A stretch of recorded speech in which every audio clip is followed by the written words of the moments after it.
Hey. Okay, I can hear you. I probably shouldn't have unplugged anything, but now we're all good. Okay. We are good. Hold on, I'll pull our notes up. Then we'll be ready. Is this the sixth episode of the podcast? We already have 6 episodes. That's Well, it's crazy. kind of our fault because we had to do these extra episodes. We don't stop talking. It's okay. No, we're like, man, we got an hour already. Like, gotta edit this. It doesn't feel like it's been 6 episodes because we've only reviewed like, 2 episodes? I think it's only two. yeah, the Because second one, third maybe.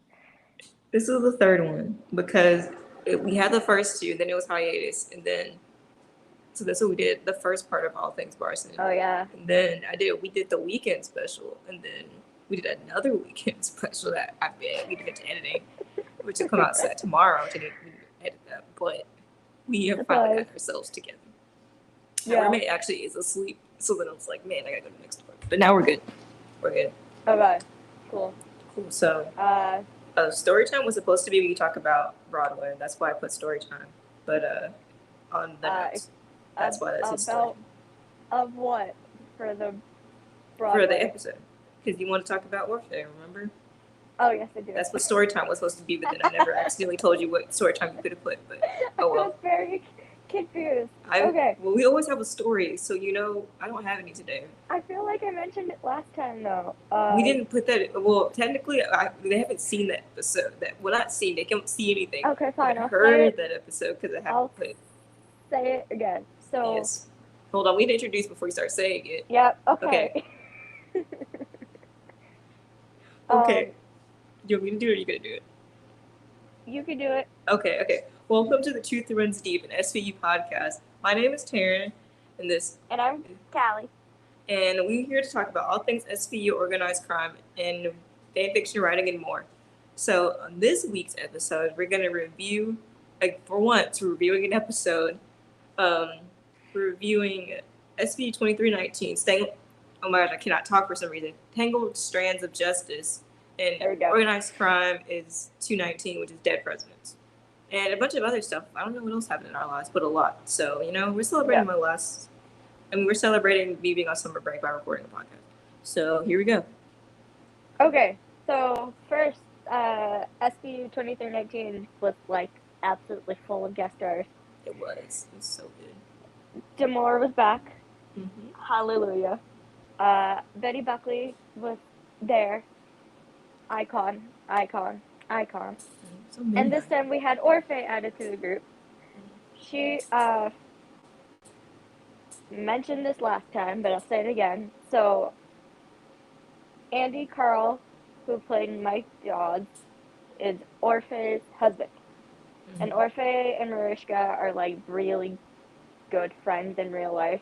They had been before, or at least around the same time of when Andy was on the show. So, and even after he left, their bond, the three of them had a really close bond. She has been on the show before. She had a small part in She Paints for Vengeance, which is season 21, I think. Yeah, I think so. But this is the first bigger role she's had. Mm-hmm. And for those of you who don't know what she's been in before, and for cute little romance moment, Orphe and Andy met when they did Saturday Night Fever together on Broadway. They got married, and then since then they did Legally Blonde together, which is probably what Orphe is known for the most in her career, as she should, because it's an iconic show and she is amazing. And then later they did Pretty Woman together, and there's I think it was this website called Watch Mojo or Miss Mojo. They did top 10 Broadway couples, and they were number one because just their relationship is very well known in the community. So yeah, we had even Warren said it was Battle of the Broadway Fans or something. It's just yes, because She's amazing. Okay. Did we wanna? I think that was it. I think that's it. So we've got. Yeah, we're ready to the dive in. episode. We are ready. That was story time for today. So. Yeah, literally. We had one of our friends like. I was at the nail salon yesterday, and one of our friends was like asking, like, "What is Orphe and Betty Buckley in that I should know?" And you immediately responded, "Callie would know better than I do." And I said, "I knew you were going to say that." So then I said, "True." You know all the Broadway things. I do. I don't shut up about it, but I do. Okay, episode. It's time. Did it start with the? Yeah, it started with it was like past. It started with the past scene, and then it stopped into the. It started on the episode card or title card said it was September 11th, 2001, which seemed like it was back when Garland was a rookie and he was working with like his squad, and they were looking for this young, back then, missing girl, Aretha Green, and they were about to like start doing like a canvas, and then his captain gets like a radio call, and he's like, "But we're like doing something," and then the guy's like, "Something's happening down at the Twin Towers." So they had to go stop their search for Aretha and go look for that space. Basically, when everything from 9/11 happened, in the next few days, them searching for survivors of the attacks. Basically, they weren't sure if like Aretha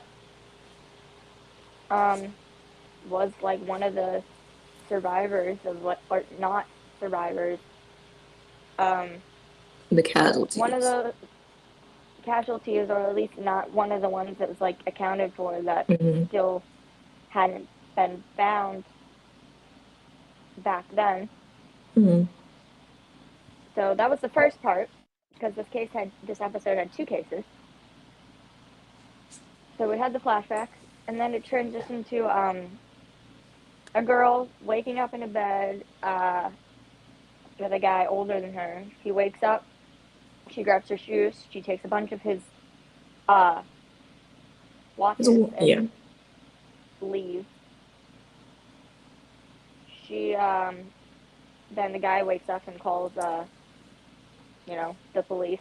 That's when Orphe shows up, or her character's Detective Nadia. I'm not gonna say this correct. It's like Szabo, so Sasbo. Just what I'm gonna go with. I was thinking Sabo, but no one said that works. So. I think that sounds it, because I think that's what they said in the show. So Detective Sabo. And me noticing all the small things. The guy tells her that she wanted to be a singer on Broadway, and I'm just sitting there like, you're saying this to a woman who's a singer on Broadway in real life. But anyway, so we find out we've got the two cases. Then it transitions back to Garland meeting Olivia in the diner. Yes. And they also, can I say something real quick? Only certain people get hugs from Olivia like that. I put this in our notes. Exactly. Only certain people get hugs like that. Just saying. Sorry, it's too early to be shady in the episode. It's only been on for 10 minutes. We gotta wait till we get to organized crime. Then we can be shady. Yeah. Okay. Yeah. So they hug. Actually, before that, we actually got like a scene of Garland with his wife, and he's watching, and it's like the body of like the girl is found. He's like very much thinking that it's her. That's when he goes to meet with Olivia and tells her about the case. But before that, we find out that he took his family to Orlando, which is apparently is a common theme now, because Everyone goes to Orlando. Rollins the Greasy and the girls went to Orlando. Garland, his wife Lamai, and their daughter Abby went to Orlando. And in my head, I'm going to say that they all went at the same time. Just cause.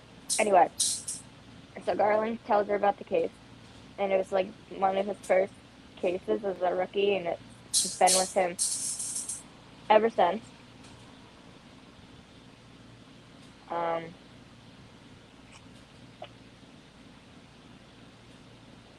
Is that when they just go back to like the transition back to the precinct? Yeah. Okay, so they transition back to the precinct, and Garland is giving them all like this update. And Amanda's like, Chief, and Garland's like, careful if you call me that around here, because, you know, apparently people are listening. But then we find out apparently he's the deputy mayor now. He will be the deputy mayor soon. He'll be the deputy mayor. I'm not entirely sure what that means, but that's gotta be good. Yeah, he's like the vice mayor, basically. I had to go Google it because, you know. Which is crazy. Cause it's That's like, a step up from the police, man. Yeah, really. Like, I hope they really use that storyline, too. Me too. Like, the dude gets basically kicked out of the police system by white cops because they don't want to deal with the fact that they have to change. And now he's becoming a deputy mayor. Like, who's the winner? Who's the winner in this situation? I think him, honestly. Yes, I'm hoping they use that next season. I do too, but I also love just how easily he, like, fell back into working with the squad. Yes, definitely. Amanda especially, because she had a lot of scenes with her. She's the one who went with him when they went to go talk to Aretha's mother to say like, we think we might have found your daughter. And he just had such a good decorum with the family. Yes, definitely. It was very powerful to see, considering, I don't know, McGrath like doesn't really talk to victims and their families. He likes it when it's part of the media and the press. Yeah, the only time he's ever talked to a victim and his family was like the episode where it was like another police captain's daughter that got raped. Yeah, I can't remember what episode that was it. I do remember that, but not the episode. Yeah, so Garland and Amanda go talk to Aretha's mom and grandfather, and they say, we think we found. Is there anything we can get, like, DNA to match with? And they get her like baby teeth, and they bring it back to the Amanda and Velasco. Bring it back to the ME, and we find out that it was Aretha, and she's like 13 or 14 when she was killed. But she was also 24 weeks pregnant.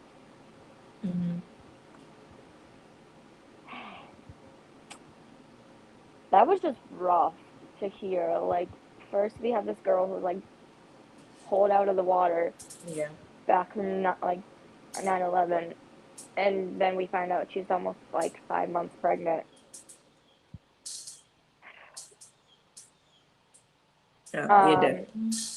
Yeah. So then we like get transitioned back to the other case. Creasy's on the phone with Amanda saying he's gonna go home and make falafel. You know, the tiny little releasey things that we spiral over for weeks. It's like, see you tonight. And I was like, oh, my heart. It makes me happy.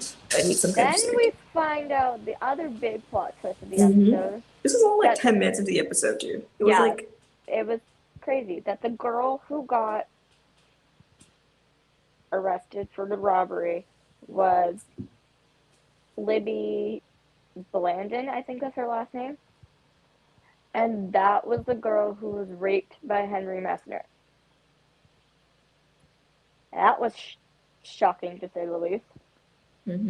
Although it was funny when the lawyer walked up to Tracy, he's like, "Do you remember him?" And he's like, "Yes, I remember him." He said it like more sassily, but like, dude stabbed him in the ear with a pencil. I don't think he'd be able to forget. Yeah. Then when Tracy and Liv are like trying to figure out like how the woman, like the detective, went to go found out it was Libby that did it, because Libby's been doing like stuff on like a sugar babies website, and every client she did meet with, she used a different name. And unfortunately, this is what she has to do, because she's been, after being like raped and brutalized by Henry, it basically left her traumatized, and this is the only way she felt like that she could cope and move on. And now she's dealing with possible felony charges. Yeah, they want to charge her with grand larceny too. So yeah, because I'm assuming like the amount that she stole. Yeah. So that's when Olivia goes back to Major Case and talks to Nadia, and Nadia is already like pretty familiar with who Olivia is. Because, well, honestly, who wouldn't be? Like, I feel like she'd be very well known around like the police force. Like, side note, like if Jet, like when she first met Olivia, like we're assuming Jet's a rookie. Like, if she knows who she is, that basically everybody knows who Olivia Benson is. Anyway, so Olivia is talking to Nadia, and she's basically trying to get at the point of like, how did you get this DNA, or like figure out it was Libby? And Nadia's going very like insisting that the guy gave a corporal like full ID. That's it. That's how we got it. And the Nadia's like, I don't question how you put rapists in prison. And it's like, I gotta do my DD5. So Olivia left, heads back to the precinct. Tracy's like, how'd it go? And Olivia's like, oh, I made a new friend. I don't know. Because she said something like, I don't tell you how to run your house. Yeah, that too. Because she's like, Olivia's like, how did you get this evidence? Like, there's something strange about this. Like, you haven't, there's no way possible you are supposed to be doing this. She's like, I don't tell you to run your house. And like, just to clarify, both of these like cases are going on at the same time. Which is, I mean, they're short-staffed, but surprisingly, they were still able to like figure this out with what they have. But I honestly think it was because Garland was there. Because it was basically Olivia and Sonny on the Libby's case, and then Amanda, Velasco, and Garland on Aretha's case. Definitely. So eventually, and I don't remember how because my TV didn't get switched back in time. Olivia finds out that after like going to like the OCME, which I'm pretty sure stands for Orange County Medical Examiner, that this man ran Libby's rape kit for DNA, and that is how they found out that she was the one who took all the watches and was the robbery victim. And the guy sitting there, his boss is like stunned at this point, like, you did what? Yeah, because you're not supposed to do this. You're not supposed to. Like, I think the biggest part of that scene that is unfortunate was like Olivia's like, I hope this is the first time you've done this, and the guy is silent. No, apparently it's been like 6 times. I think they had like 6 different cases they found that this happened. And she's like, and Olivia is pissed. Then we go back to they're dealing with all this. We keep getting more like plot twist of the Aretha stuff. Mm-hmm. Because first we find out that her mother had a boyfriend. Mm-hmm. And they go talk to him, and he's not the one who did it.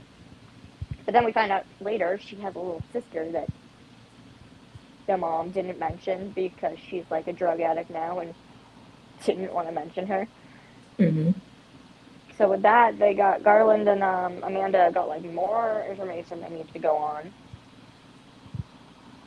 And then we get to the big scene of the episode, or at least. Oh yes, it's one of the best probably scenes in the one of episode. big scenes of the It episode. was wild. It was amazing. I will say, like, most of the time, Orphe is known for like her either like her musical act, like her musical, like her singing and everything, or like her comedic timing. Mm-hmm. This is the first time I've ever seen her play an antagonist, and I need it to happen again because it was amazing. That scene where literally Orphe just storms into the precinct and starts yelling Olivia because it's found out that the only reason that major cases have gotten this information is because apparently, she's having sex with this ME dude. Oh yeah. Or getting sexual favors from this ME dude to get all the DNA for her cases. Mm-hmm. She's like, when you hear, I knew, like, as soon as Orphe stormed into precinct yelling, I was like, this is gonna be insane. Yeah, I I was like, something's going to happen, something's going down today. As insane. Yes, so the big things from that conversation was Olivia's very, like, I saw something in an article, and it's like, we haven't seen Olivia like this, with this much fire in her in a long time, and I agree. Mm-hmm. But she was very, very angry, and rightfully so, because she kept talking about how, like, invasive the rape kits are, how traumatizing it can be to even get that DNA, and then you're like invading the person's privacy and using it to go arrest them for something else. Like, they are supposed to be, I mean, it's SVU's job to do it, but victims shouldn't be having to worry about whether or not they're going to get arrested. Yeah, definitely. They should be worried of whether or not they're going to get justice. Yeah. And then, of course, Olivia brings up the, sexual favors or whatever. And then Nadia turns it around on her, and she's like, you never put your finger on the scale for your former partner, an IB rat. And Olivia, like, yelled at her again, but I was like, oh! Yeah. I don't know what I was doing. And I was like, oh my, that got personal. I mean, it got very personal, which kind of, like, makes me wonder, like, how she knew about Olivia and all that stuff in the first place, because I don't necessarily know if, like, all this stuff is, like, out there. That is mixed. It's a good question, which I think I will talk about a little bit here in a little bit when we talk about the trailer, because I have a thought about that. Yeah. But it, like, makes it, like, known now that, like, other cops and other people are seeing what Olivia has done, like, in the past for people. And not necessarily all of it is good. Like, all the time she's protected Elliot when, he probably should have gotten in trouble. And the Tucker one, I feel like the Tucker one shouldn't have been put in the same... Yeah, that's not the same argument, I don't think. Scenario, because... No, it's not. I don't know. I don't know what other IAB rat she could be talking about. Yeah, I don't think there's any more. The only other we know is Tucker. Yeah. But I don't think the two situations are similar, because for Tucker, it was a false accusation. Yeah. people thought he was a part of like the sex trafficking ring within the Catholic Church, and it was actually his cousin. Yep. But Elliot is very clearly guilty of everything. Yeah, everything Olivia said to protect Elliot for has happened. Like, it's actually it's not. So yeah, they're both yelling at each other. Like, I thought it was funny that or not funny, but like very interesting that she's like, oh, and you're a saint, and like you never did anything for your foreign partner, and it's like, finally Somebody's called it out. Didn't think so, and like kind of in like not necessarily like in a good way, but like in a way that kind of needs to be done. Yeah, sometimes I think Olivia just needs to be fully yelled at to understand what they're talking about. Because everyone else just beat around the bush, and she was just like, listen. Olivia was like mad at this point because then she was like, get out. Yeah, get out now. And yeah, kicked her out. And immediately after that scene, I went into our notes and I typed in all caps, Orfeh and Mariska, everyone. You sure did. Because that scene was fire. I have to see if I can find. Oh, and after that scene, which is the best, Andy Carl tweeted out, I just got mad at my wife for yelling at Captain Benson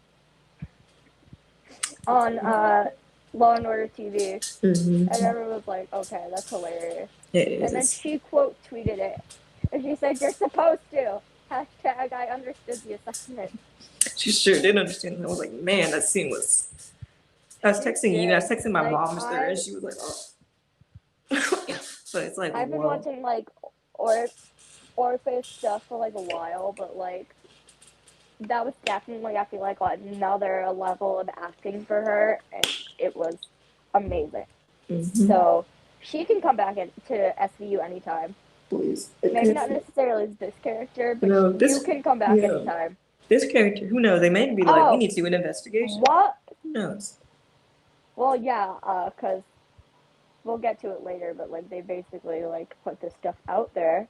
Anyway, while we're on the topic of, Orfeh and Mariska being amazing, you put out a tweet about our podcast, and about 5 minutes later, I literally sent you a picture. I was like, Orfeh liked it. Yeah. Orfeh knows we have a podcast. We have a podcast. I just like throwing it out there to see throwing it to the wind. Be like, all right, who's gonna notice this thing? We do. We got a freaking Tony nominated actress who saw that we have a podcast. If she's listening, I think I might combust. I doubt it. But Orfeh, if you're listening, welcome. Yeah. Welcome. We love you, you guys. You were amazing last night. You were. Let's see. We gotta talk about the next one. I think after that, is that when Betty Buckley shows up? Yes. Yeah. So, okay, one more side note, because, I have to. There's this, famous, Broadway reporter who, about an hour or so before the episode, posted a really old picture of him, Orfeh and Betty Buckley all together. It's like, reunion! But also just, amazing. It really does. It can be really, not necessarily sure if iconic is the right word, but yeah, no, I think it's iconic, how many different connections the show, the cast can have. And, when they bring all these Broadway stars together, it's literally magic. Anyway, this is when Sunny and Olivia go to Maxwell's office and basically tell her what's going on. And she's like, they're doing what? And she goes on into the fact that, there isn't a law that goes against this. Yeah.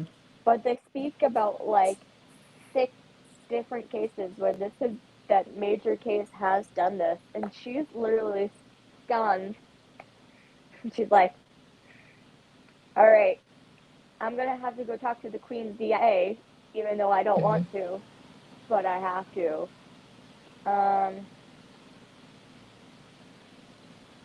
Did anything else with the other case happen before? I don't think so. They Goes kind of down did to some Queens? investigating. They talked to different people, but nothing really major happened yet. Okay. Yeah, they like find her sister, Aretha's Mm-hmm. sister, and they go on with that. Um, okay. Anyway, yeah. So not Betty. Maxwell goes Yeah. down to Queens Mm-hmm. and meets with like this DA. She introduces herself. It's all wonderful. Uh, and then she's like talking to this dude, and she's like, "We need your help. We need to talk to the DA." Mm-hmm. And the dude is like, "Okay," but of course, Maxwell being like the expert on politics that in the lawyer field Yeah. that she is, she's like, "What is this gonna cost me?" And the guy says steak dinner in Manhattan. And of course, Terryn and I immediately pick up on that Yep. because Someone Olivia, owes someone a steak. someone owes someone A a steak steak dinner dinner. in Manhattan You've when been he waiting comes like back. 2 years. Yeah, we both Just would saying. please let that be a hint. Anyway, Please, like, I'm begging you, please. Like, I don't. We have like. Hold on, let me pull the countdown out. I'll pull the countdown out because we need to look. okay. We have 20 days, 1 hour, Yeah. and 10 minutes. It's too Is it seriously long. already It's already 20 days. Yes. That's not horrible. No, we can wait. I guess. I don't know. I have too much time now. Okay, so more investigating happens. Yada yada yada. Um, It ends Betty up being comes more like back. pull. Yeah, continue. Gosh, Maxwell comes back. I'm gonna keep calling her Betty Buckley. It's Hmm. sorry. Maxwell comes back and is basically like, all right, we're going to be able to go meet with the um DA in Queens. But the one thing that like I was curious about, because she said that she doesn't like going down to Queens, but like when she came back and talking about like the steak dinner that she Mm-hmm. had with this guy, she was smiling. I'm like, Like, what happens in Queens? what happened? Like that, but also like I will not mind if she is happy because it was so Everyone deserves sweet to to be. see her smile and everything. Mm-hmm. Like she can, if even if it is politics, if you're gonna be happy from this, okay, go ahead, go do it. Anyway, they go meet with this Queen's DA, and they're both like, "This is a problem," and the Queen's DA is like, "Under what law is this a problem?" Yeah, yeah. And there's like one line where Maxwell's like, "This isn't a solid foundation. This is quicksand," which I'm going to take as a "stop doing this or it will bite you in the butt" Yeah. type thing. Um, but this has basically gone from like half of like privacy is being invaded to this has become a political ordeal with the two different bureaus, but this is still like a problem that needs to be fixed. Mm-hmm. And I feel like a lot of Marishka's work with the rape kits and backlogs Mm-hmm. and everything behind that was definitely filtered into this episode. I Mm-hmm. also believe it's ripped from the headlines. I'll have to look again, but I think there was a case where, possibly in California, don't quote me on that, where a woman was arrested for robbery because they found her DNA from her rape kit.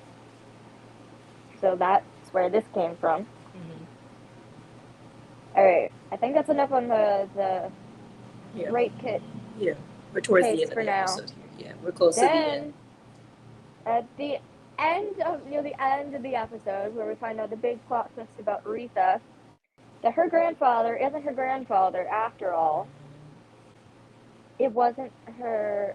It was literally just like a guy who was, I think, dating their grandma or whatever, but like didn't want to say anything. And it was her. I mean, it's him Mm-hmm. that raped Aretha. The sister knew. Aretha told her sister not to tell her mom because, they both thought it's their grandfather. We can't tell mom, it will break her heart. Mm-hmm. And I think it was very poignant, but also really good. Not necessarily good choice, but a poignant choice that they had Garland and Carisi in this room together getting this guy's statement. Mm-hmm. So basically, the problem was that Aretha didn't want to keep the baby, but he didn't know. She did want to keep the baby. Well, it doesn't really say exactly, but how she felt about the baby because she's I dead. think it But did. I think it she was didn't like want to tell her he was mom. She having. wanted to tell her mom, I think is She what didn't want happened. to tell them. No, she She did. She wanted did to want tell to their tell mom, them. and I think he didn't want her keeping the. I don't remember. Either way, whether he wanted her to keep the baby or not keep the baby, Aretha wanted the opposite. Mm-hmm.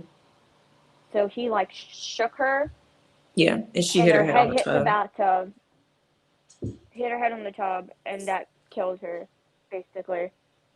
But the big part of the scene was that he said because it wasn't actually his granddaughter, that it wasn't a sin against God. And I'm like, you're Yeah. telling this to both two Christian men Yeah, very religious people who are like, who oh, very you could see the like reactions on Carisi and Garland's face, and they're both like,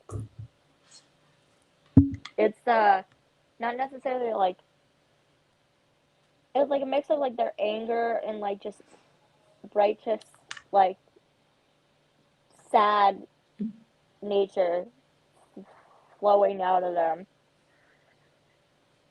So to wrap up both cases, they have Aretha's mom finds out it wasn't even her dad. She didn't know that the grandfather wasn't her dad. She's like, yeah, I never want to see this man again, but at least I have my daughter back. And they both have decided to go bury Aretha yeah, to at least give her some peace and move on. And Garland was very like good with like not necessarily his candor with like the victims in this episode was I miss it. He was like basically peace to you both. yeah, definitely. Then we get a little thing of him talking to like Rollins and Carisi. Oh, I forgot earlier. There's like a small scene between Demore and Peter, and Garland was basically like to Carisi, I wish it wasn't under this circumstance, but it's good to see you again. Mm-hmm. Carisi agrees.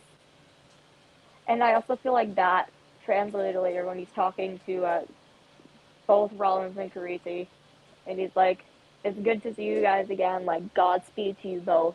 Mm-hmm. And then Carisi like pulls Rollins into like a little side hug as they walk down the street together. Like, yay! But also just Yeah. having Garland like wish them both well. Mm-hmm. It's a very sweet Wonderful. thing. It So that's is. the end of the Aretha Franklin case. After 20 years, the case had been solved, Mm-hmm. and the family finally got justice. But the DNA rape kit case, I forget how exactly, but Libby's charges get dropped, Mm-hmm. and then Olivia's sitting in Maxwell's office, and Maxwell turns on like the TV, and there's a press conference, Yeah. and the Queen's DA basically says, like, thanks to Detective Sabo, and Olivia's face goes, "You said what?" Yeah, like she took all the Because credit for causing the she took problem. all the credit for causing the problem. And it was interesting what Maxwell said. She's like, sometimes something along the lines of like, sometimes you gotta take you get stuff done by like not taking the credit. Yeah. And I'm like, okay. Olivia was like, all right, but it was definitely very interesting to see like they're the ones who caused this problem, and they're like, we're gonna fix it. Yeah, it's And become a put political into a game.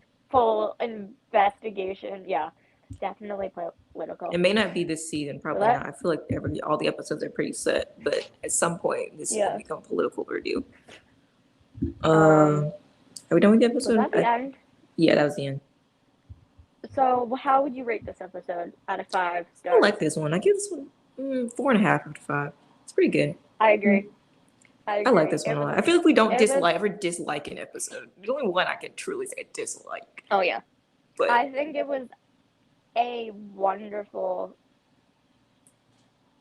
way to bring back Garland. Mm-hmm. It was a very perfect way to bring him back. It was so good to see Jamor again. It was. He was his genuineness from his real life translates very well into Garland, and you could see it the way he was interacting with both the squad and with the Aretha's mother. Yeah, definitely. And it was just very poignant, powerful, inspiring. Just I couldn't stop smiling because it was something we hadn't seen on the screen in a while.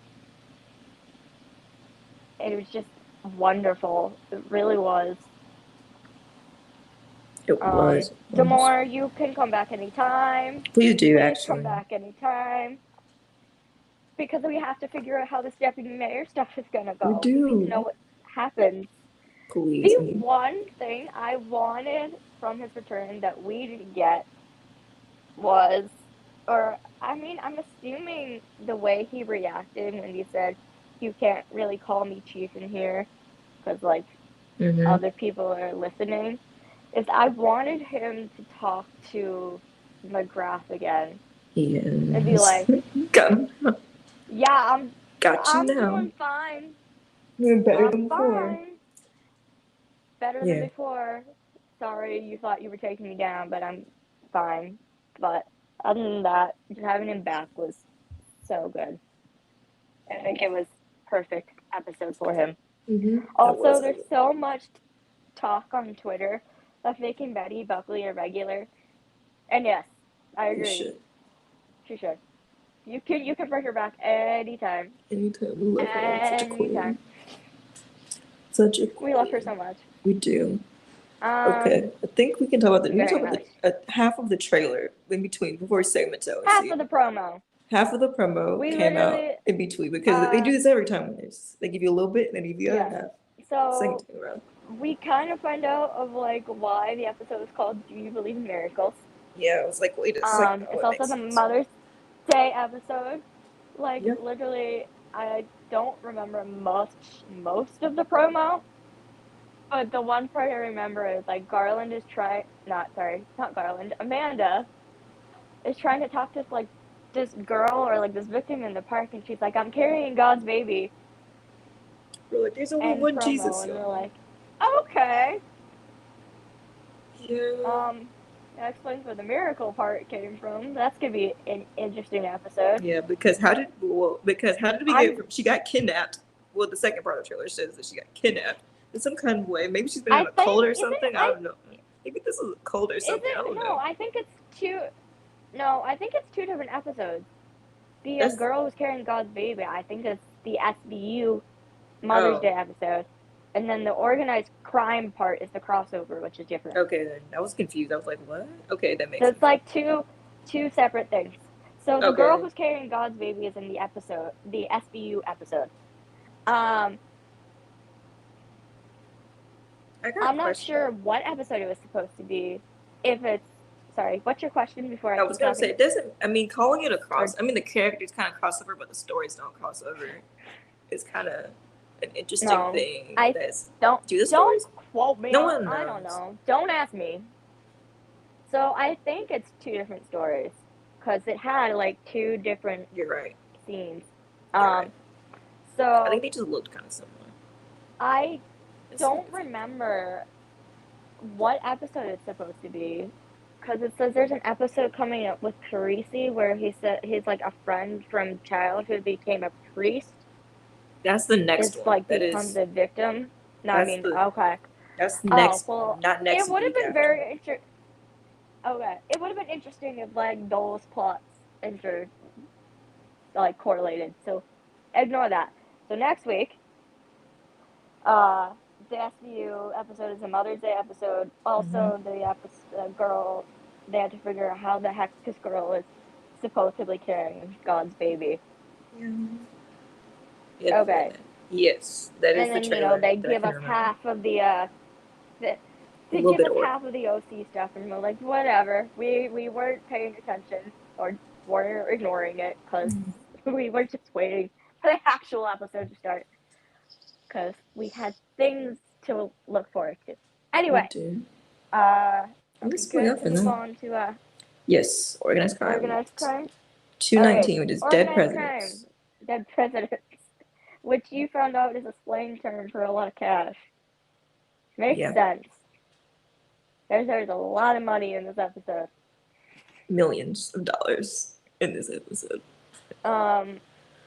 So the episode starts with like these 2 guys literally talking about how this girl is ghosting one of them.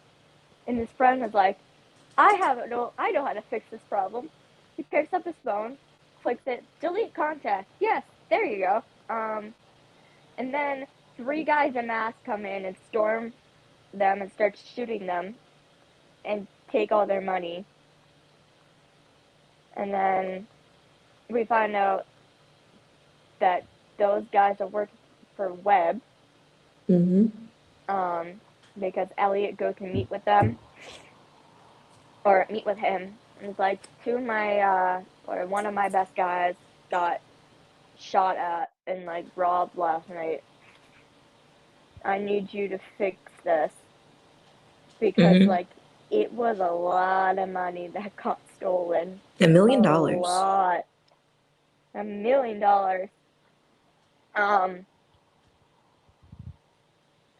Elliot and Webb are talking, and Webb is basically like, you're still new to me, not entirely sure I can trust you. And he made it like poignant to be, or like very clear to be like, I could have shot the trigger by now. I could have killed you. Why shouldn't I? And Elliot basically says, with Donnelly, you never know what the answer is. With me, you do. You should trust me, type thing. Yeah. Because Donnelly's a wild man. He's already killed somebody. Someone's already dead. And no one's discussed that yet. Very much is. Yeah. That's going to catch up with him soon, I feel like. They did kill someone. No, it probably will. Cool. So then Elliot basically goes to Donnelly and is like, Webb gave us a job. He's like, Webb gave us a job? Yeah, but then he's also like, I think this is the part where he's like, I kind of took the job, but I wanted to know what you thought about it since you are the lead on this. He's like, you don't want me to seem like I'm double crossing you either. Yeah, which is good because either of those guys could honestly kill Elliot at any moment. I feel like he likes living on the edge. He basically has to work like 2 sides of his undercover gig. And hope that neither of them anger each other to the point where he ends up dead. Yeah. So they both now have the task of meeting with this dude who like cleans money to like get the $1 million back. Yeah. Or whatever. He's like a traitor. He does like, I forgot what it's called. Oh well, it doesn't matter. But whatever he does, handles the money with time. After that, is that when we get the first Ayana and Denise scene? Yes, the wifey's fighting. Started all the stuff. Yeah, wifey's fighting. Not again. But it kind of does prove that we did what we already knew, that it was the first time Ayana told Denise that they had finally been investigating Kilbride, because Denise was like, why do you not want me to take this job so bad? Mm-hmm. And Ayana's like, because we've been investigating Congressman Kilbride. And you could see Denise, like, stop for a moment and be like, oh. But then she quickly, like, collects herself and is like, but I wouldn't be working with Kilbride. I'd be working with somebody under him. And she made it a point of saying, like, if he asked me to do anything sneaky or like illegal, basically, she would leave. But Ayano is still, like, very concerned because, like, once she's with him, she doesn't know if Denise is going to be able to get out, type of thing. Yeah, because that's what I was gonna say also. Like, it's the kind of thing where it's like, once you're in, you're in. There's no going back is a problem. Going back might be. So it's not. So it's very much Ayana believes in her wife and what she can do as a lawyer. But I think she did at one point was like, you can find another firm. Because she wants her wife to, like, be able to have a job and succeed, and she wants her wife to be happy. But she doesn't want her anywhere near Kilbride. Yeah, because Kilbride is not playing games either. Much as I love Denise, she isn't grasping it. Yeah, like how serious. Like Ayana is like literally. Ayana would not be saying any of this stuff if she was not legit serious that if you take this job, you might be in danger.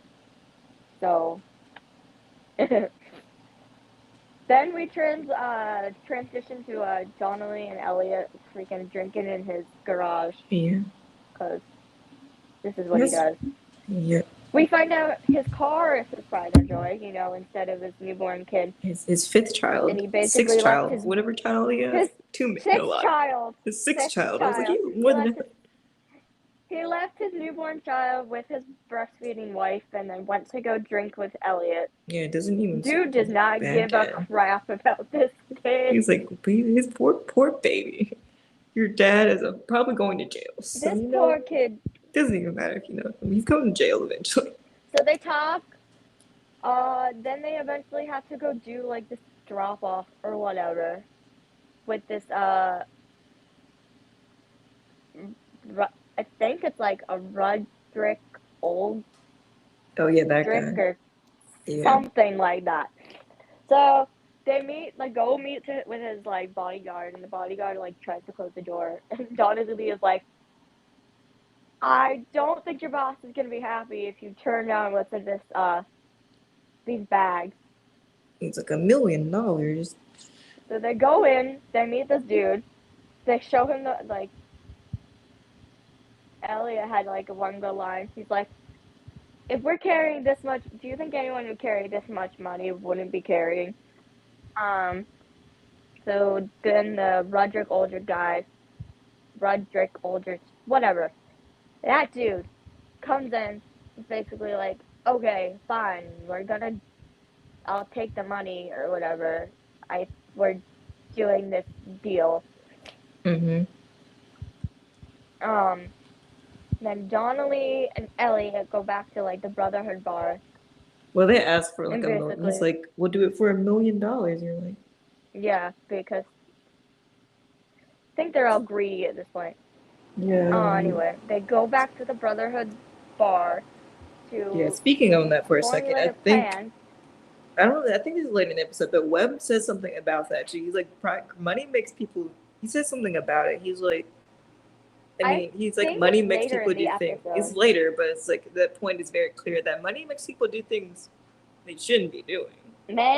Money makes men fools, which is that's true. What it says. Yeah, but anyway, back to what we're talking about. I just came to my thought. They get all this information, and then Donnelly and Stabler go back to the Brotherhood bar to formulate a plan of how they're going to get this money back that was stolen from Webb to bring back to Webb. And that is when this is when Elliot brings up basically what we've been waiting for the 2 weeks for. He's like, I know a guy, Malachi, to like, you know, break us in there and get this money. And we were like, yay! Poor guy, so nervous. He was I don't know if they like made this like they meant to do this with like his makeup or something, but it looked like he was sweating. Like, cause he was so nervous. He was literally like, Ayana and Jet are in this surveillance van, and he's like, first Ayana is like, Malachi, Malachi, can you hear us? And he's not answering. And then Jet like literally lowers the voice to a whisper, and she's like, "Hey, it's me." And Ayana immediately looks at her like, What is going on?" Go to work. Malachi answers. He's like, I'm here, 10-4 or whatever. I just hurled into a trash can, but I'm fine. Like, poor guy, so nervous. He was not ready. He was not ready to do like, I'm gonna say this is like undercover shit, because it kind of is, but he's not ready to do this. Also, if you were literally like a parolee who needs to do stuff, and you're going with Donnelly and Stabler, I'd be nervous. I know, true. You might be nervous too. It's jail or dead. There's no option. Yeah. So he asked to use this device to like shut off the security cameras and all that. And he goes in with to go get this money, because they found out earlier that like there is a concealment room hiding all this money. And he, like, they're both like, Donnelly and Stabler are like looking at Malachi like, what are you, like, this whole time, like, what are you doing? Because he's pulling out all these like technical devices out of his bag, and he's like, these don't work. All right, I looked into this. None of these work. We're gonna have to go with Plan B.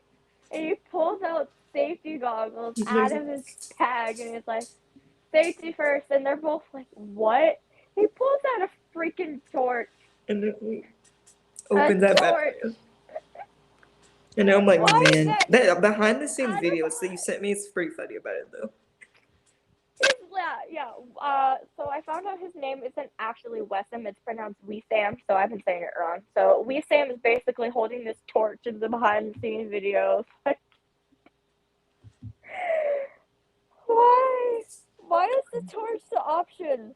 I know, I'm not complaining, but like, it just seems so strange that it's really goofy, but it's really dude a torch. No, probably who knows? He's like, well, that'll work. He's like, Weesam is very quirky, but also wonderful. Like, seeing him with that's why another reason why I love Malachi now, because it's like it's just wonderful. So anyway, he basically like is like trying to torch this door, like a hole through this door down. And I think at one point, like, one of them is literally like, can you do this any faster? He's like, no. Exactly. We're not trying to get caught. Fire. With fire. Because he was like, how hot is this? In the behind the scenes video, he's like, how hot is this? And he's like, I forgot how many, but it's real hot. It's very hot. So then this whole time, like, Jet and Ayana are in the surveillance van, and we find out that Jet also calls Ayana boss. So they're watching, like, this dude go to a meeting. And she's like, boss, are you seeing this? The security guard gets back in the car and literally starts heading back to the place while Donnelly, Stabler, and Malachi are still in the building trying to torch this door down. And Ayana brings up, like, can you, like, turn the security system back on? And Jet is immediately like, why didn't I think of that?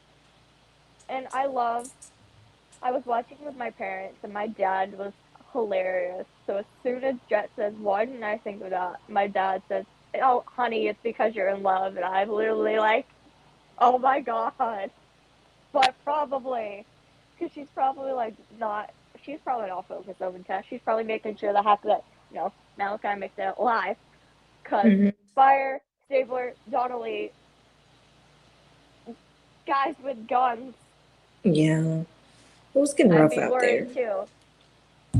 Yeah, so she turns off the security system and then like Mm-hmm. immediately turns it back on so the guy like thinks that he did it himself.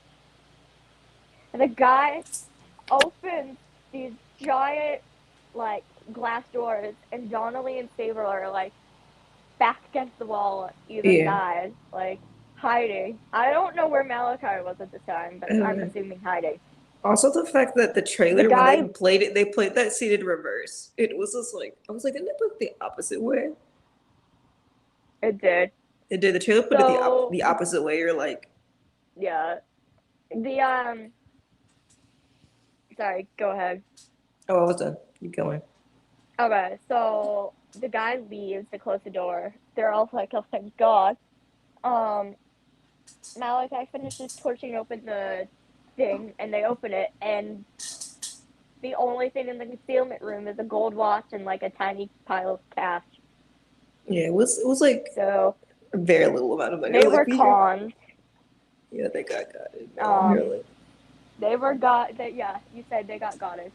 So then we like transitioned to because Nova is like a regular on the show now. We're still trying to figure out her stuff. yeah. So her brother is like, feeding the homeless. Mm-hmm. And he gets this guy who's like, do you have my money? And she's like, I opted out of this. I changed my mind. And he's like, um, yeah, the plan is already in motion. You can't change your mind now. So he gives this guy money. This guy gives him a gun because he bought a gun off the street. The guy was funny. He's like, God is good. And walks away. Yeah, but like, And oh, then later, when her brother is meeting with, two parishioners, I'm assuming, she's like, we need to talk. Um, and she's basically like very concerned about her brother. yeah. Um, she doesn't really want to be like in Mm-hmm. the undercover thing really either, but she's doing it, and I don't know because to take down Webb, and I don't know if we knew this beforehand or not, but we found out that Webb killed Nova's and Derek's dad. Yeah. I don't think we knew that before. I'm So pretty sure. that's I knew they said something corrupt okay. happened, but they couldn't have like they I didn't have a reason yet. so that's a big reason why Nova is undercover. And it's a big reason why Derek bought the gun because he basically wants to go kill Webb. Yeah, And she was like, that Nova is is the like, She was like, no, do not do that. don't. But she's like, you don't think I want to like pull the trigger? Like I don't think about it every single day. But she's basically more worried about like her brother getting hurt than Webb Yeah. being killed. Mm-hmm. And that's when Derek said, but he called it off. I don't have a gun, and he showed her the text of I called it off, but he didn't because the guy's like, you can't change your mind. So he still had the gun, so he lied to his Yeah. sister. Yeah. So I feel like they're both kind of trying to protect each other.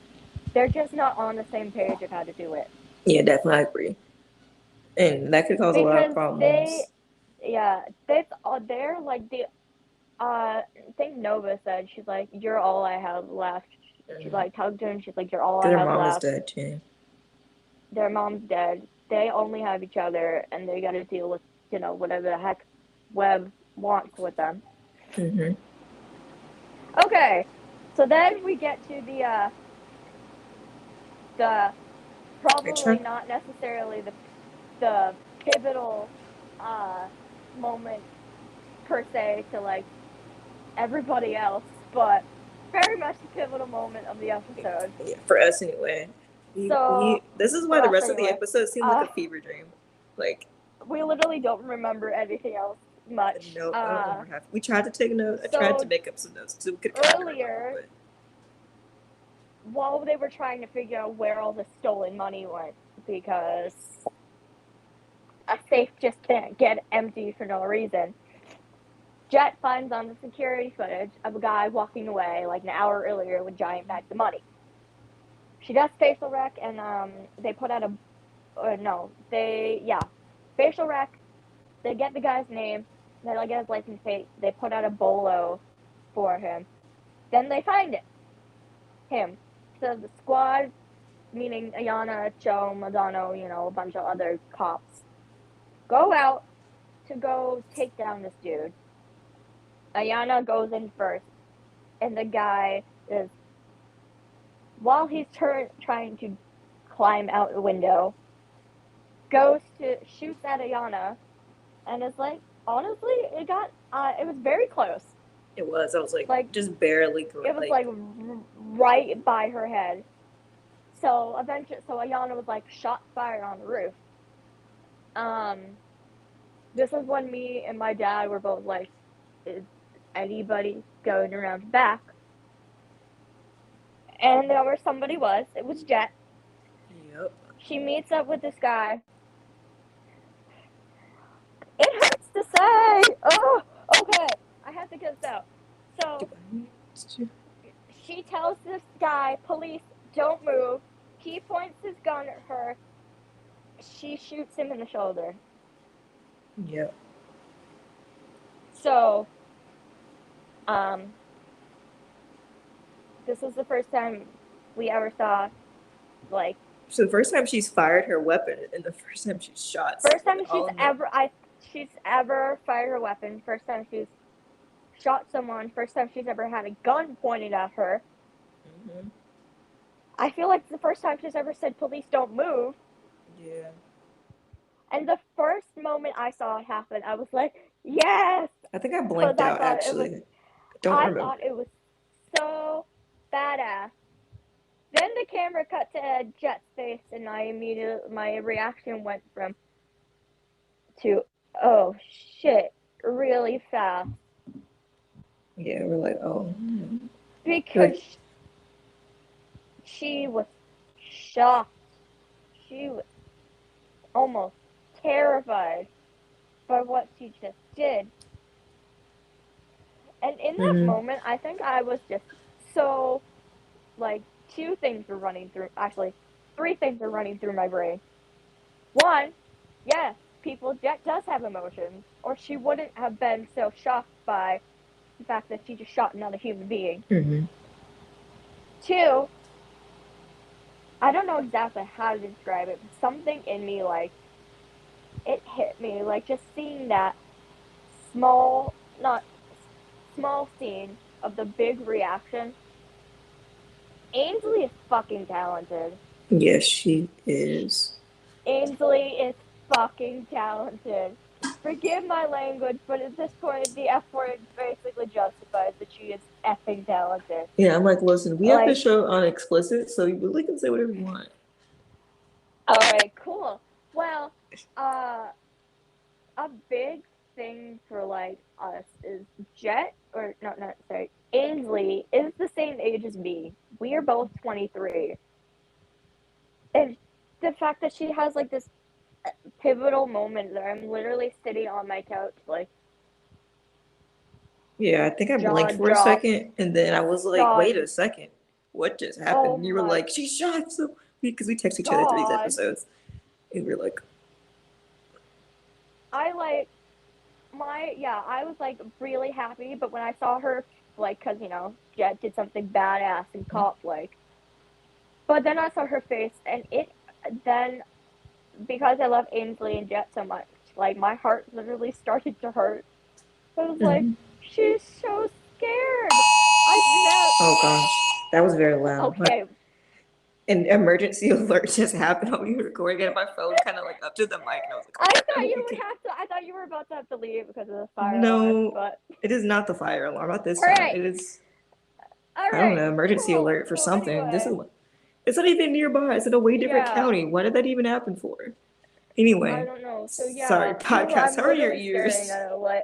Sorry, rip your ears. Sorry, I'm really guys. sorry. I'm leaving it in because it's kind of funny. Like, literally. Fire. Okay. So yeah. So I'm literally staring at like it. Like, yeah, I'm really sorry about that one. Oh my god, it hurt. Like I was like, I want to go hug Ainsley right now. I also need to know her thoughts on this because we don't know her thoughts on this right now. I need to know. Okay, so then my one grievance is like they literally just like she lowers her gun, she looks off to the side, and that was the end of that scene. Because then they transitioned to Ayanna talking to the guy in the hospital. Like, hello! I never do mean to talk about that. Young cop standing there after she just shot somebody and nobody goes to go talk to her. Like, Ayanna, where were you? Exactly. We're like, what just happened? It was wild and like. If they do like deleted scenes for organized crime, I don't think they do, but like I don't think they even care. Reason, obviously there's not as much care put into this show. If there, so we put the love I'm in the show. This out into the universe. If there is a scene that they recorded and for some reason deleted of Ayanna checking in on Jet, release it. Release it now, or we will write it if we don't get it next week. Because, ma'am, you need to go check on her. Like, I know. They have a bond now. I need. Okay. Yes. Hospital. The guy's trying to talk to him. Like, I mean, I feel like Ayanna has to know if the guy's talking. If he's talking to the guy, she's talking to the guy in the hospital.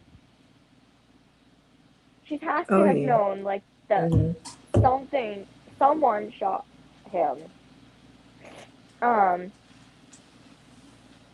So then we find out, like, this dude, like, rented a van or whatever, using a credit card, and it was Elliot. So, find out he's being set up somehow. Yeah, his credit card. They used his credit card to buy the van. Yeah. Hooray! So then he goes in to talk to, like, Donnelly, and how did he sit? Why did Elliot? Because he kind of, like, puts the chair, he kind of, like, spins the chair around, kind of just is like, why he does that, it's weird. Like, why couldn't you just, like, sit down? Like a normal human. He spins the chair and just is like, all right, listen. Like, my students do that, so, you know. And I'm like, whatever.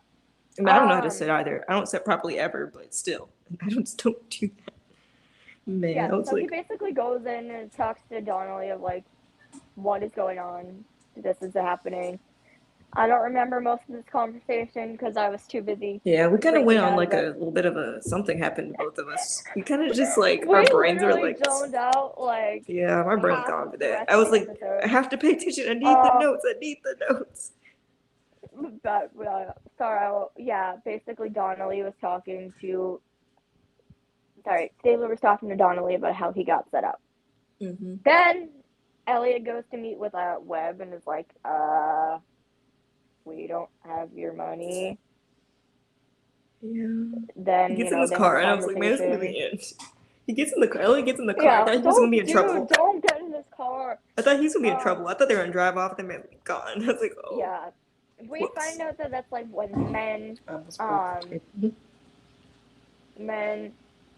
money turns men into fools. That's when we get that line. And you said it's also clear Webb pays the Brotherhood.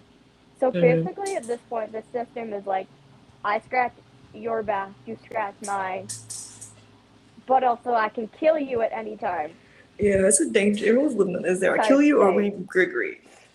So, you know. Yeah, it's like somebody's we either work together or you die. Yeah, the gangs, Webb, the Brotherhood. Someone's gonna turn. Is this one is Webb the one who says the quote that you put, my patience will expire, but you never know when it does? He says that to Elliot, like, Yeah. uh-oh. Yeah, he's like, uh-oh.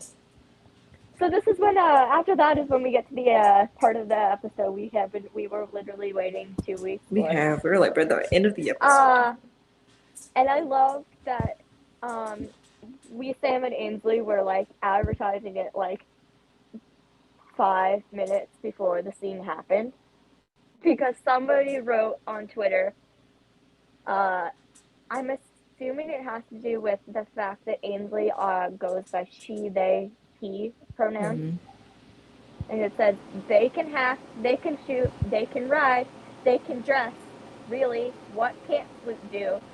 And Ainsley tweets the quote that says, be vulnerable with another human being. And they were like, sad face. Yeah. And I'm literally shaking, reading it. And then Sam replies and it says, don't worry guys, Malachi's charm is slowly working. And I reply, I'm currently shaking, and Sam likes that, and I'm literally sending like, all of this to you. Let's be everything. 3 minutes. We're gonna be famous. And I'm like, two people goofing off making a podcast. So yeah, so we get that, and then that's when we get the scene, and I literally it starts with Jet curled up in her computer chair. I was like, please don't actually start crying again. You sound like you're crying. Don't cry again. She very much looked like she was like sad and about to like cry, and like was not like handling it well. And I'm literally like, it hurt. I'm like, I'm gonna start crying now because I have a very clear like love and attachment for Ainsley and Jet, and just seeing that, I was like, I know I said this like a few weeks ago. I was like, I want to see a scene where Ainsley like is vulnerable and we get like Jet possibly crying. Yeah, we did. We kind of said it, and then it actually happened. You predict the future. Seeing it, I was like, we keep saying stuff gonna happen because out of all of the things where all of the scenarios running through our head of why we could get like vulnerable Jet. Her being shocked about having to shoot someone the first time never crossed our mind. Yeah, I never thought about that. I was like, oh, we were not that's the choices we decided. Like, this is what they decided to write. Whoever came up with that choice. You need to talk. Why? But also thank you, because it was. I don't know if you want to thank you or be upset at you. Yeah, maybe both. So we see like a little bit of her apartment. And then there's a knock on her door, and you could see her like snap out of her trance for a moment. Yeah. And I honestly think it's because she didn't think anybody would be coming to check on her. She was like surprised her door is knocking. So she opens her door, and we see that it's Malachi, and he says, "Food. I brought you food. Are you hungry?" And that's when she like opens her door like a little more and like peeks her head out, and it's like, somebody actually came to check on me, and it's you. Also the fact that he knows where she lives. Yeah, I was like, they must be hanging out, man. She knew what you're saying. We'll write it ourselves. We'll write it ourselves. Like half of this is like stuff we will absolutely use in fic because yeah, we're working on that. It was very beautifully well done. It was. But, their lines are perfect.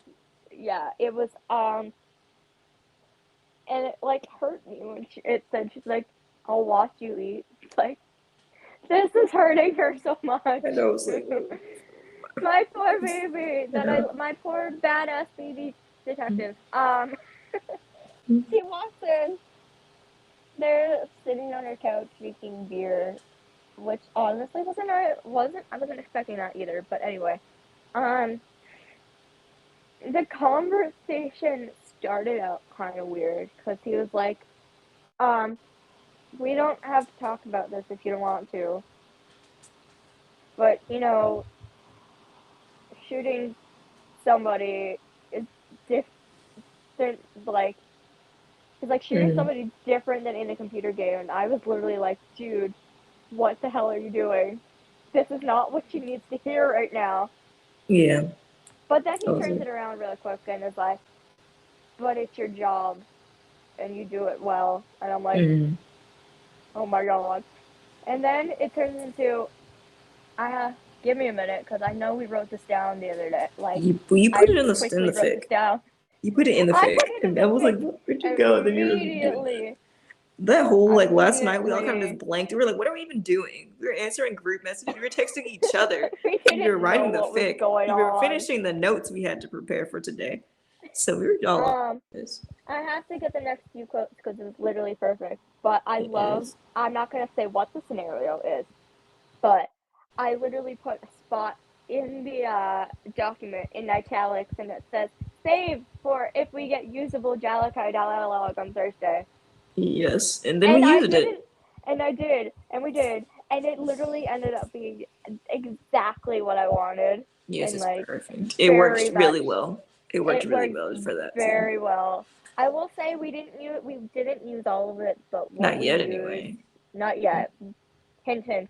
But what we used for the scenario that is coming up, which is very much works. So let me see if I can find what comes next. Cause It's the lines, I'm pretty sure, but it's long, but I gotta read it because you do. Everyone needs to hear it this again. everybody needs to hear it if you hadn't heard it yet because it was amazing. I need this to go faster. Hold on. Mhm. I think a big thing about this scene is that Sam like advertised it like 2 weeks ago, and he's like, "This is probably one of the most beautiful scenes I've done in my career," and I was like, "Oh my God." Yeah, it was. It was perfect. After the scene, I tweeted out, I was like, you were right. Like it was so beautiful. I was moved. I literally started tearing up on my couch and like was frozen to my seat and did not remember much of what happened afterwards Yeah, we because I kind of was blinked. like I tried my best. emotionally stunned.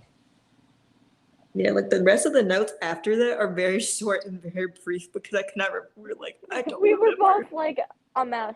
Yeah, it was like, oh. Okay, found it. Okay, Mm-hmm. so after he's like, "You're that was your job and you do it well." He says, "When we first met, I wasn't the biggest fan of law enforcement." And then chuckles, and he's like, "That's an understatement." And he literally turns to her and is like, "But you changed that. Your passion for this, you believe in this, in the rightness of it, and you made me believe too." And I'm literally sitting on my couch, like, I'm gonna lose it. Yeah. I hadn't Very had much that much emotion so. staring at the TV since 23 Same, 9. Yeah. same. The last time I froze in front of the TV. And then he's like, um, if you want to talk about it, if you want to like have time to like process these events and discuss it, and she stops and she's like, I I don't think it's hit me yet. And I'm like, eh.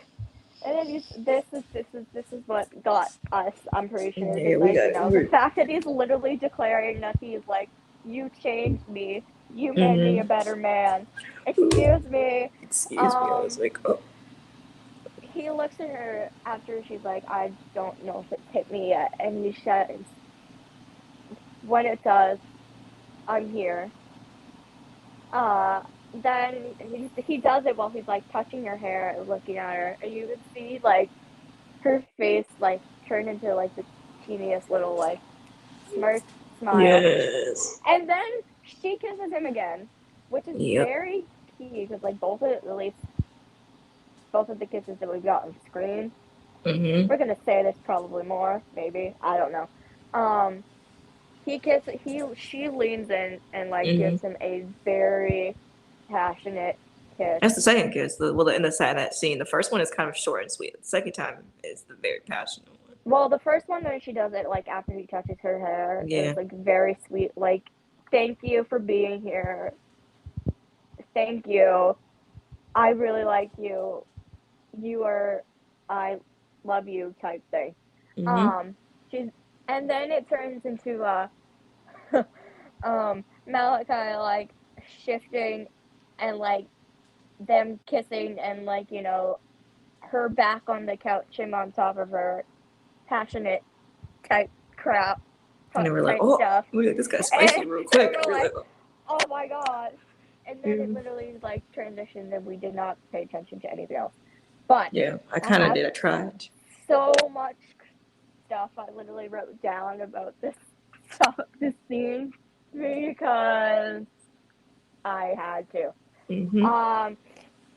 First thing that I'm going to text you, or I texted you about, was can I point out that Jet trusts him enough to let him, like, kiss her and, like, push her, like, bring her down, like, to her back while they're kissing on her couch.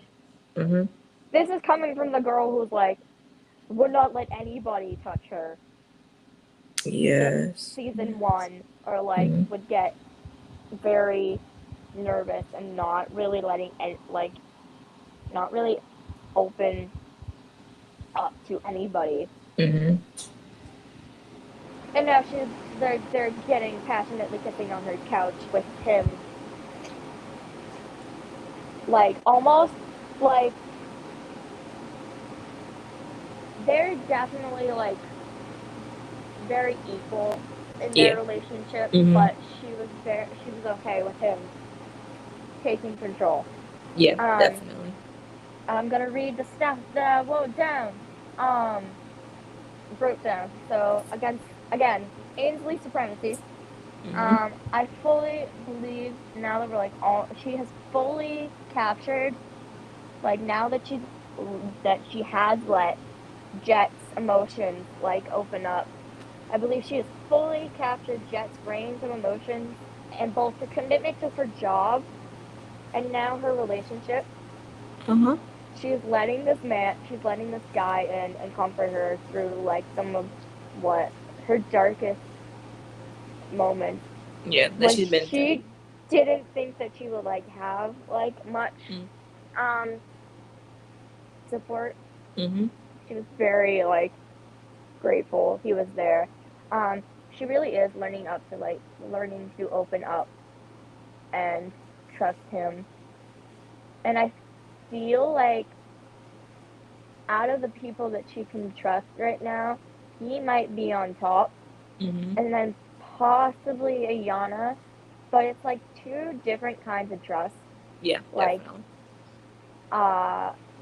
What she has with Malachi is, like, a relationship, like, partner, like, I starting to, like, see that I can love this guy. With Ayana, it's I have a mentor and a boss who I can fully trust and give her my loyalty type thing. I agree. I also wrote, when I asked for vulnerable Jet, this isn't what I meant, but Sam was right when he said it was beautiful, and it's a very interesting choice for Jet. Like, obviously, I know she's a cop, but, like, I wasn't expecting this, but it was interesting because it took a character that, like, the show, like, very specifically said was, like, emotion, like, had, like, limited emotions and, like, stoic, and showed everyone, in fact, that she does have feelings and fear, and that she can be vulnerable. And then, like, as I already mentioned, out of everyone she is choosing to open up to is Malachi.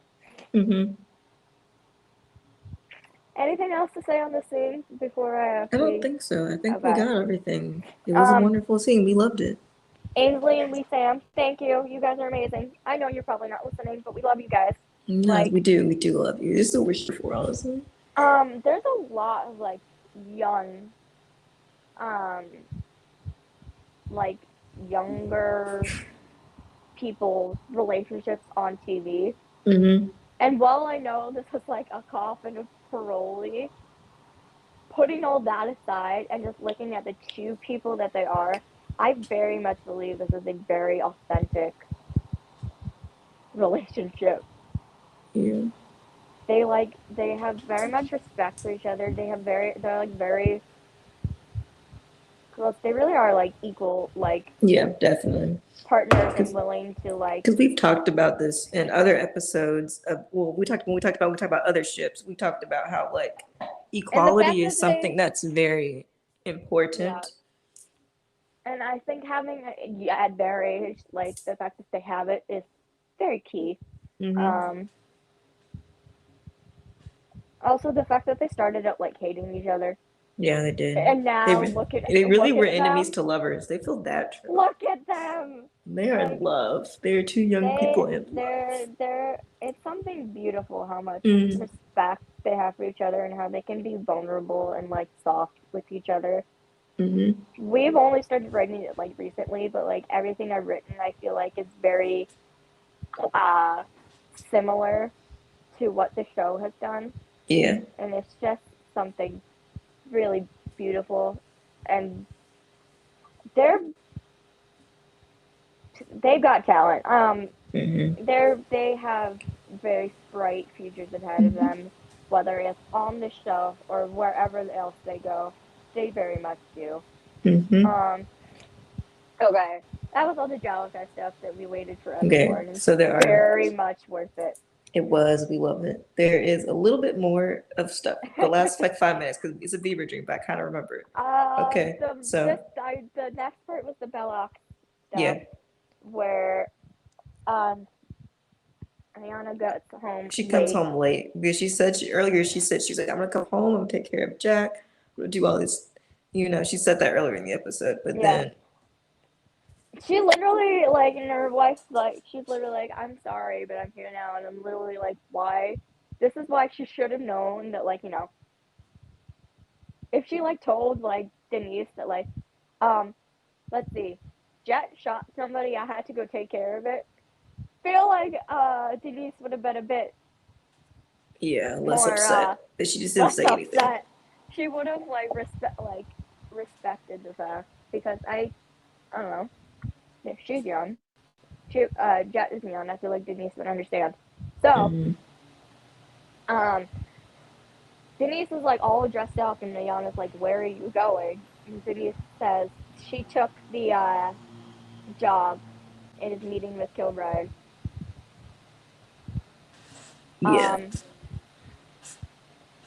I think that's when she like said like, if things get like iffy, I'll quit.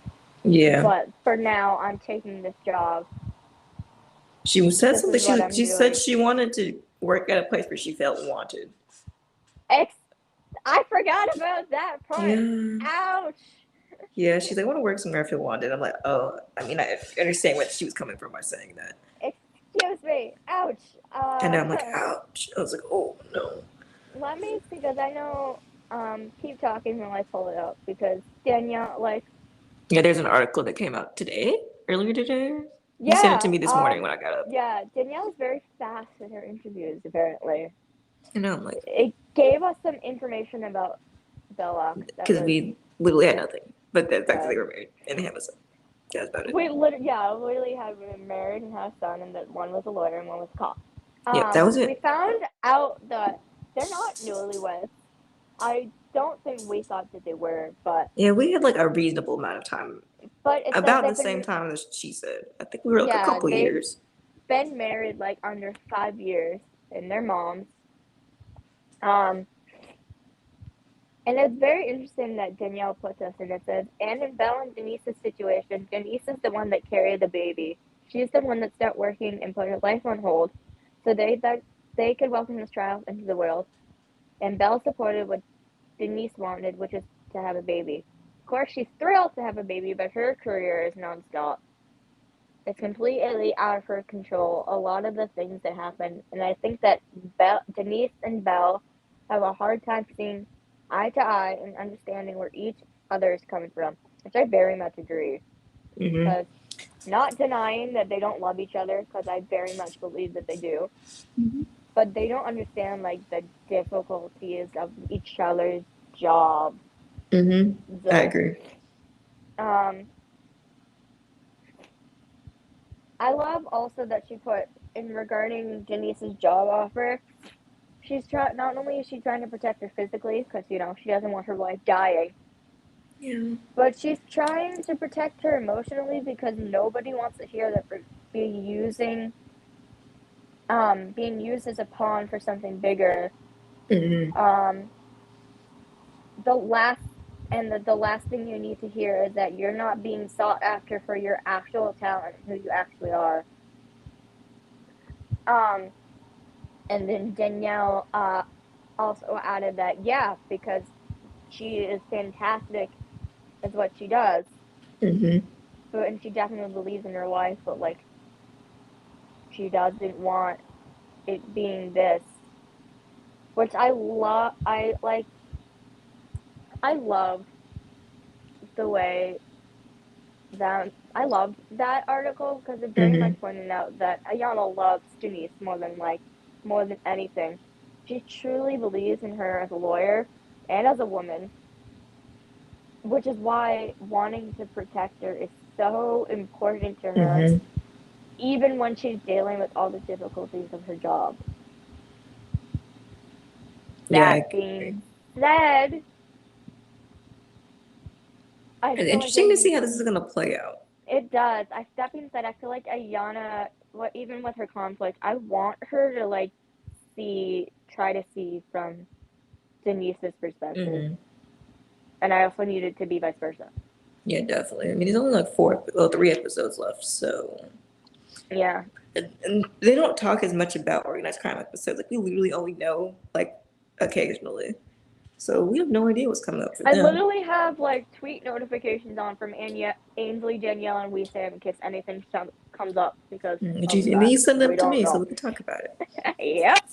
Because I don't really have much people to talk about except Yeah. you guys.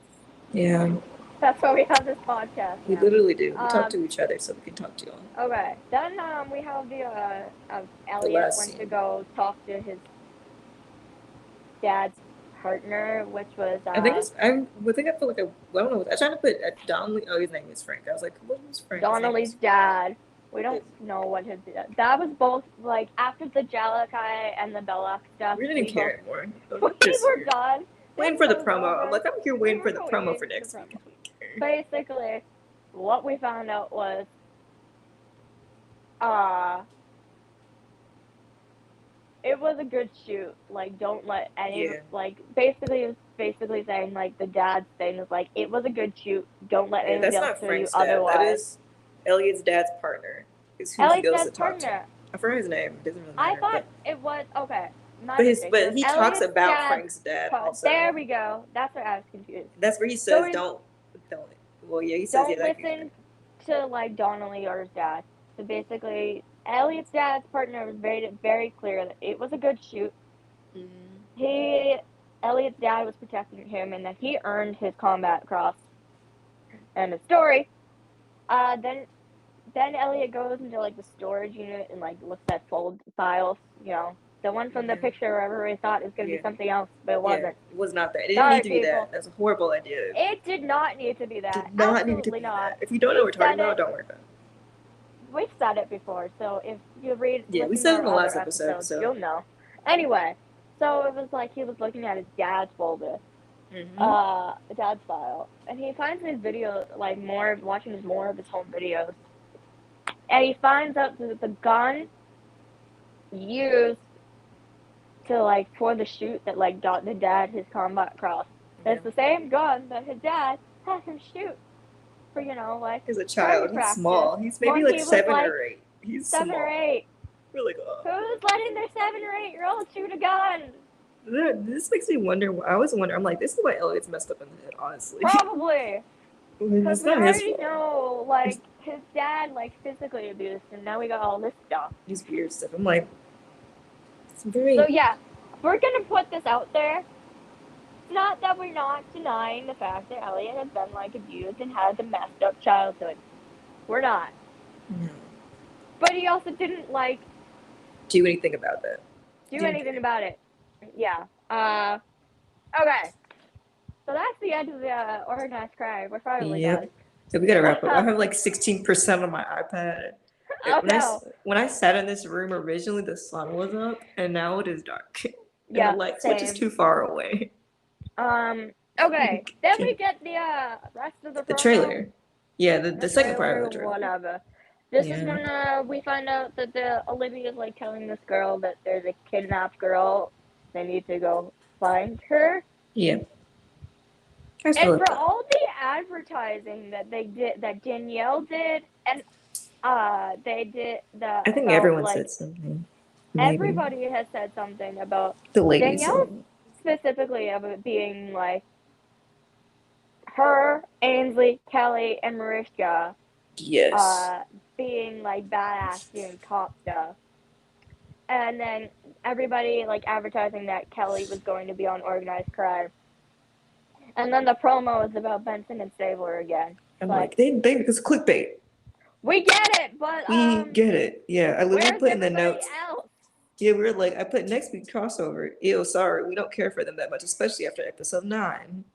No, we don't. I'm sorry. We don't care about the crossovers. Don't get me wrong. I think it's going to be an amazing episode. Yeah, it's gonna be good. And it's all the actors gonna be amazing. Probably. Character-wise, I'm not gonna give a crap. Yeah. Probably. You want to say your little note before I'm gonna add what I want to add? Okay, sure. So I don't remember. I was watching this trailer because I always get hyper fixated on the trailer comes on. So like it goes about at the end. So they like Elliot and Olivia are walking out of his house, and then like they're walking, and I think Elliot like looks away for a second. Like Olivia looks happy for a second, and then Elliot looks away, and then she looks immediately upset. I'm like, oh, what happened? And I feel like predicting what is, or SVU's been kind of leaning on, but not really saying it, is that like everything that has happened is going to catch up with Olivia, and maybe at this very moment. Like I feel like Elliot's done something in this episode, and she's like, I gotta tell or I don't tell. It's going to catch up real quick. Yeah. Because she needs a turning point where she says no to him. She does. She very much does. Okay, that's what I have. Unless you have more about that. Look, I get the Benson Stabler thing is like iconic, and it's why a lot of people watch the show. Mm-hmm.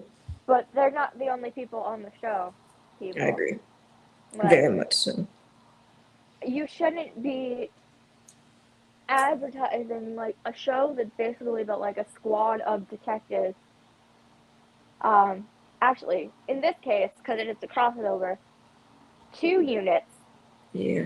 And then literally just your advertising is like the 2 partners. Like it. Yeah, we got a glimpse of Ayana, I think, in the trailer, but no one else. I don't think. Maybe Carisi. I can't remember his fever dream. Not only like does it put like the other characters like behind, but all the other amazing actors that are on the show, including Chris and Mariska. I feel like you guys like don't just focus your advertising on one thing. Yeah, definitely. And as we talked about it before, like Organized Crime's downfall is the fact that they made it the LA Stabler show. Very much. As their downfall. So making it an equal, how we've been doing things. Law and Order. Does it fit the Law and Order? I'm going to get canceled for this. Probably. We're already canceled. I'm just saying. Fine, I'm going to say this. Chris's acting, don't get me wrong, he is amazing. But the past few weeks, he makes me cringe. The past few weeks, the people that I have been amazed by the most are not him. No. Like, after watching last night, I very much believe that the stars of last night's episode were Ainsley and Lisa. I'm sorry, but that's what I'm gonna go with. Because it's true. It very much is. Literally, you got one scene of after somebody shooting someone, and I literally like everything like stopped for a moment, and I'm like, I knew she was talented, but like their talent felt like it went on another level in that moment. It also makes me wonder, now that she shot somebody, what are they gonna have her do for this crossover? Yeah. Because it says that Amanda works with her. Mm-hmm. And I have two theories of how this is gonna go. Mm-hmm.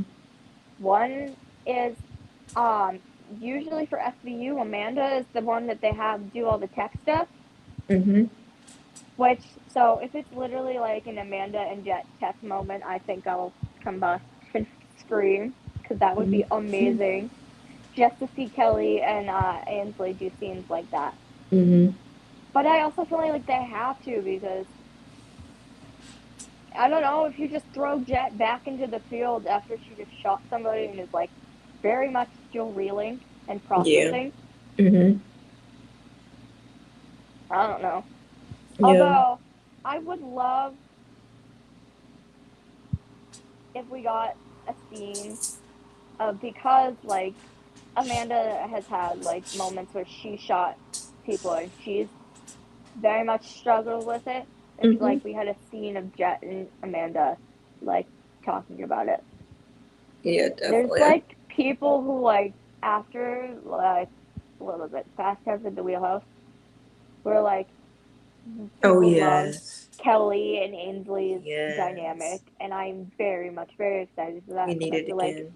whether it's in the field or whether it's them working on tech stuff, it's going to be like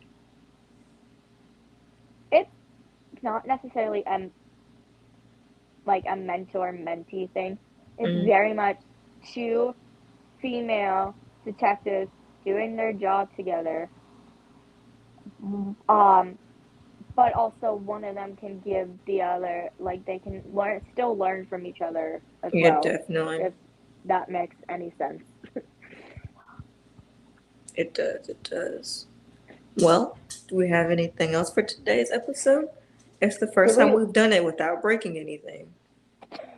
Uh, yeah. Have you seen how many minutes are on this? This is the first Yes, time we've I done it do. without it We've breaking. talked for almost It's an hour 10. No, an hour forward. I can't count. we're I don't do almost math. at 2 hours. Yeah, we're keeping it Keep on together. In this situation, I'm keeping it talking. together because it makes sense. We can't ever stop Um, talking. This is why do there's we? 4 episodes of Larson. Yeah. Sorry. Do we want to talk about any fic stuff? Or, This episode is real long. I don't think we have anything either. Yeah, yet. other than the fact that all the Jalachi stuff we are definitely You're using. throwing that in. Yeah, we're working on that. Yes. We have too Yeah. many. We write a lot of things at one time, so I there's will like, like write stuff weeks in advance and then be like, yeah, just have we'll little use this blocks everywhere. eventually. Yeah, we'll use it eventually. We have like we're writing fics on our own. We're writing fics together. We're writing several fics together. Barson Bingo. Because if you don't know what Barson Bingo I is haven't that wrote any. I wrote like I don't remember the last time I wrote something by myself was. I haven't either. I mean, I'm working. I have one in the background. I just haven't done it. Oh yeah, I have one that I'm working on, but I need to wait for stuff to get released before I post it. Yes. So, if you guys raise random plug for Barson Bingo. If you don't know, I used to host it by myself, but now I have a team with Kalli on it. We do a thing Yay! called Barson Bingo. A couple of our friends are on it too because I was getting stressed and busy. Where we have writing prompts which we all wrote together, and I added some more to the list today. But we do writing prompts, or you can do art prompts too. We expand, or you can do art, video edits, whatever you want to do. Yeah. And if you want to check us out, it's at Barson Bingo. You can look at other people's creation or all the rules and stuff. Which it starts on May 1st, which will be Sunday, but today is Friday when we're recording it. But Barson Bingo already started by the time you hear this episode. But if you participate, it's all the month of May. So check out some stuff. It'll be fun. I'm writing something this time. I don't think I did last time. One of our favorite people is back writing Barson. Yay! You know what I'm talking about. I think so. Yeah, she's gonna be writing some stuff. I'm pretty sure.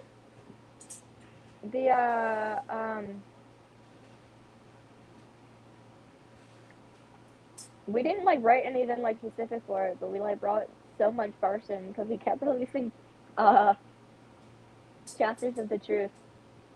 So technically, we did write during it, just not for it specifically. Yeah, for it. Yeah, I'll write something for it. It's not more time since I'm done school. I have time. I will be in June, but we're getting to the end of the school year for me at least. So, I'll have more time, hopefully. Yeah, hopefully. So I think that's it for today. I also have 12% on my iPad, which I'm using to record the podcast. So yes.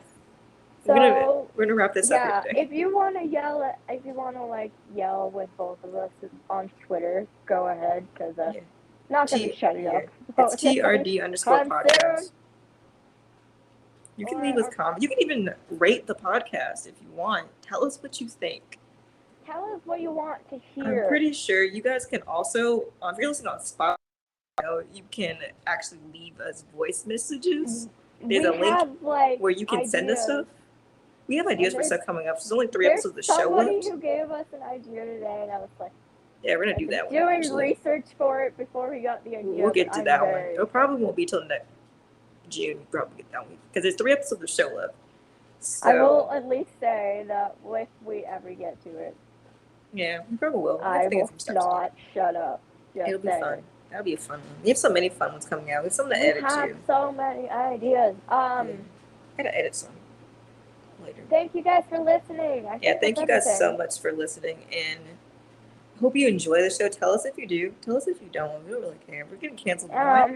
Yeah, we'll be back next week for Mother's Day, and even though they're advertising it differently, the Badass Woman. Yes, we'll stand on that hill, and it'll be the hill we die upon. So that's all. You called it Ladies' Night, and that's what we're gonna call it. We are here for Ladies' Night. So it's Mother's Day and Ladies' Night. Yes, I don't care what anyone else has to say about it. So that is what we have for today. So we will see you all next week on The Truth Runs Deep. So bye.